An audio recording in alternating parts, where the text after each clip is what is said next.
ይሄን እያየ ያደገ ልጅ በፍጹም እንደኛ አይሆንም ይሄን እያየ ያደገ ልጅ ቴክኖሎጂ ብርቁ ተከታይ አይሆንም ቢያንስ በደንብ የሚጠቀም ይሆናል ከዚያም ቢሻገር የሚፈጠር ነው የሚሆነው ያ እንዲሆን ክረምቱን በተለይ ተማሪዎች መምህራን ተመራማሪዎች ነገን መስራት ማየት መለማመድ የሚፈልጉ ሰዎች በሙሉ ሳይንስ ሙዚየም ቋሚ ኤግዚቢሽን እየመጡ መመልከት አለባቸው እኛ እንዳያችሁ በጣም ተደመናል አስደናቂ ነገር ነው ያየነው ይሄንን ነው ማየት የምንፈልገው ይሄንን ነው መዝራት የምንፈልገው ልጆቻችን ላይ ሊዘራ የሚገባው ነገር ይሄ ነው ይሄ ደግሞ መልካም ነው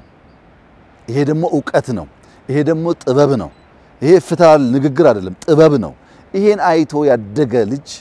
ነገ ሀገር የሚጠብቅ ሀገር የሚያበለጽግ ሀገር የሚያለማ ሀገር የሚያጸና ስለሚሆን ለልጆቻችን በጣም ታላቅ በረከት ነው እኔ እጅግ አድርጌ ደስ ብሎኛል ወላጆች ካዩ እንደሚደሰቱ እርግጠኛ ነኝ እዚህ ቦታ በመምጣት በማየት እንዲማሩ ልጆቻቸው ላይ መልካም ዘር እንዲዘሩ